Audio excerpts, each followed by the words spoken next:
So that's the opening scene from a movie called Sliding Doors. If you haven't seen it, the character in that movie, as you saw, is rushing to get to work in the morning. And in one scenario, she gets to the train just as the doors are about to close, but she gets through. She ends up getting on that train, and she gets to work, and her life goes down a certain path. In the parallel scenario, she gets there just as the little girl jumps out, and she gets there just as the door shuts. And she doesn't get on the train, and her life ends up taking a different path. I don't know if you've ever thought about how random circumstances like missing a train might affect your life. Or maybe decisions you've made, or maybe even decisions your parents have made for you or before you affected your life. My parents immigrated from Scotland to America about 2 years before I was born. And so I've always sort of had a thing about, I wonder if they had moved here, if my life would have been different. If I would have grown up in a small town in Scotland, would my life have been totally different, or would I have ended up standing right here today with you all? Because I grew up with a lot of Scottish wisdom in my house, and a quote my dad used to say all the time, and I wish I could have brought him here to say it for you in his Scottish accent, but I won't even try. But basically, it's translated as, what's meant for you won't pass you by. And I know we're all familiar with it, if it's meant to be, it'll be. Quote, this one's a little different from that. That if it's meant to be sort of implies it may or may not happen, but if it's meant to be, whatever happens is meant to be. The Scottish version is a little different. The Scottish version says, it is going to happen for you, it just might not happen the way you think it's going to happen, and it might not happen in the time that you think it's going to happen. And my first memory of learning this lesson was when I was in high school. I grew up in Los Angeles, and I knew I wanted to be a journalist, and I wanted to go to USC. And college night at my high school, I went to, of course, the USC room and listened to the admissions counselor talk about how great their broadcasting department was, and I was sure that's where I was going to go. And after that, I went out, I was waiting for my friends, and while I was waiting for them, I just stepped into the room next door, and I listened to the program had already started, or the speaker had already started, and it was a little priest, and he was talking about Bing Crosby, ice skating at Riverfront Park, and a carousel. And I just thought that sounded magical. Like, where is this place? My dad's favorite movie is Brigadoon. If you haven't seen that, it's the story of a Scottish village that comes alive one day every 100 years. And that sort of reminded me of it. I thought, there's this place and it just sounds magical and I feel like I need to go there. So I came into that room feeling very clear about what I was supposed to do and where I was going to go. And I left there not so clear. And I remember telling my parents, I decided I'm not going to go to USC. I'm actually going to go to Gonzaga, and it's in Spokane. And they said, what is a Gonzaga and where is Spokane? I said, I don't know, but that's where I'm going. So I'm standing here today, so obviously it went well. It was a good decision. I went to Gonzaga for 4 years, and I ended up getting my master's degree there a few years ago. And I never, as much as I loved it, I never really planned on staying in Spokane. But when I graduated from college, I had a job opportunity come up. And I don't really have time to go into all the details today, but the gist of it is a job opportunity came up and I took it, and I was in that job for about 5 years. And then another job opportunity came up, and I was in that job for about 8 years. And another job opportunity came up. And in each of those scenarios, I wasn't looking for a job at the time. I was happily doing what I was doing, and an opportunity kind of came out of the blue. And I remember one day, I was at work, and I got a call from my CEO, who's actually here today. And he said, the general manager of the convention center is going to retire in a couple of years, and we've decided to create a succession plan, and we've decided that you would be a good successor to her. So we're going to create this assistant general manager position, and you're going to train under her, and she's going to mentor you, and then when she retires in a couple of years, you'll take over as the convention center general manager. Now, if you would have asked me 1 minute before that call what I was going to do with the rest of my life, or where I thought I would be in a few years, I would have had no idea. And I absolutely never would have said, oh, I'll be the general manager here someday. But I was really excited. I thought, oh my gosh, this is my thing. I now know this is my thing. And then things took a little bit of a twist. You know, every good story has a twist, right? It turned out that she wasn't really that excited to have me as her successor. I don't think it was personal to me. She and I got along great before then. But I think, you know, some of you could probably relate to this. She was ready to retire. It was time for her to retire. She had plans for her retirement, but she wasn't quite ready to let go. And having me named as her successor sort of brought some things up for her that she wasn't really ready to handle. And unfortunately, the way she handled it, she kind of took it out on me. And I don't have to go into any details about that because the story isn't about her and the details aren't really important. But there was one defining moment for me, December 29th, 2009, at 9 o'clock in the morning. I was across the table from her in a meeting, and she basically shredded me. She attacked my character, my abilities.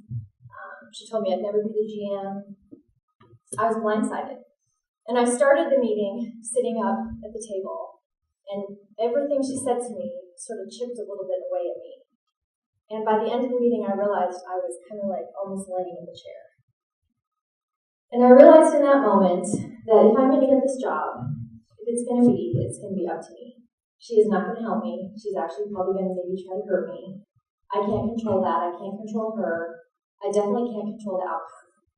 All I can control is myself. And I had no idea how to do that. Interestingly, I ended up reading a book called The Art of War.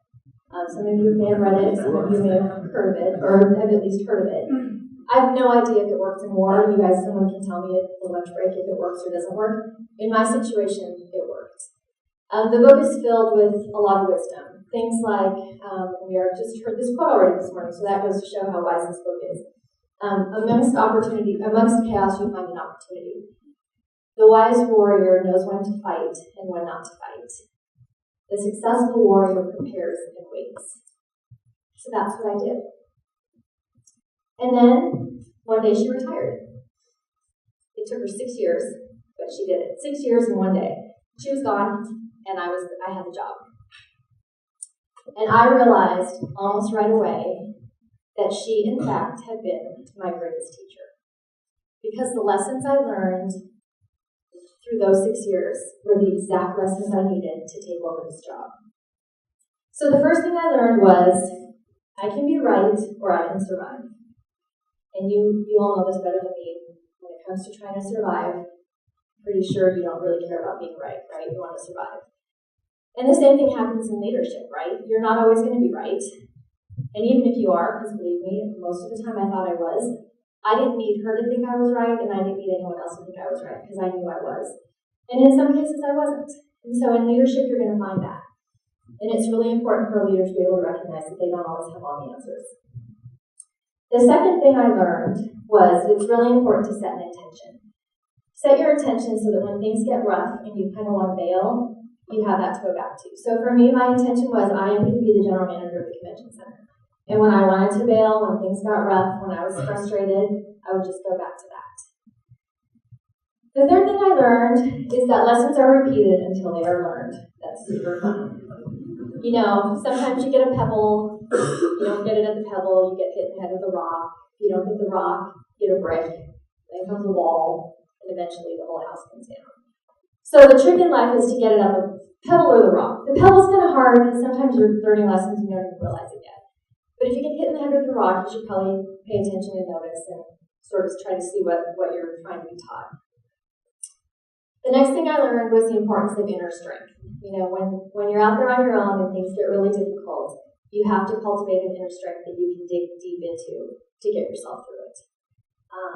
This is really important in leadership as well, because not everybody's going to like your ideas. Not everybody's going to like you. People are going to attack you. Sometimes they might even like your idea, but they just don't want to do it because it's hard or it's different and they're uncomfortable. So it's very easy to sort of like acquiesce and do what the group wants, and you have to be able to, as a leader, keep that inner strength. The next thing I learned is you become what you believe. I believed I was going to be the general manager of the convention center, and that's what happened. I'm sure if I would have believed that I was not going to make it, then that's probably what would have happened. And that's also really important in leadership because you have to be able to believe in what you're doing and where you're going. Having said all of that, in my situation, sticking it out was the right thing to do. But that's not always going to be the case. Some of you might find yourself in a situation when really you should get on the other train. And in that case, it's really important to notice the difference, to know that there's a difference between letting go and giving in. They're not the same. Giving in implies that you gave up, you surrendered, you couldn't handle it, you couldn't take it anymore. Letting go is actually really a brave thing to do, and in some cases it's probably more brave even than sticking it out. So I've been in the job for 18 months now, and I've actually had some really good success. I've had some pretty good success. And in some cases, some people think it's been a little bit easy for me, but they don't realize the 6-year boot camp that I went through to get there. And I fully believe that when you commit, in the moment that you choose to commit to yourself and to your goal, the universe conspires with you to help you get there. And the universe can be God, it can be a higher power, the universe, whatever it is for you, that is conspiring with you and inspiring it to get you where you're supposed to go next. Standing here right now, I don't know what my next thing is. I've been in the job 18 months, but I have many years ahead of me to work. And I don't know what my next thing is. But for the first time in many years, I have no anxiety about that. Because I know that whatever's meant for me, it won't pass me by. What's meant for me will not pass me by. So I've said quite a lot today, and I don't expect you to remember everything. Hopefully a couple things maybe have touched you. But I want to leave you with a visual. This is not my cat. My cat is way smarter than this. There's obstacles in life, right? In everything you do, there's going to be an obstacle. And sometimes you have to go over the obstacle. Sometimes you have to go around it. Sometimes you have to wait it out. Eventually somebody's going to come take this poor cat out of this cat carrier. So my hope for you today is that you leave here and go out and live a full, complete, and happy life, knowing that absolutely for sure, what is meant for you will not pass you by. It's been an honor for me to be here today. Prior to today, my greatest honor was, I was an event manager at the time in 2013 when we lost 3 airmen. Their plane crashed over, I think, Kazakhstan. I don't know how to say it very well. And you held a funeral at the IMD Performing Arts Center, and I was the event manager for that. And to be able to see how you as a community came together, it was amazing. And it touched me, and I'll never forget it. And I know that those 3 airmen, there was 1 female and 2 males, are with you today. They're with me here right now, and they watch over you all the time. And it was, like I said, an honor to be a part of that, and it's been an honor to be here with you today. So thank you very much.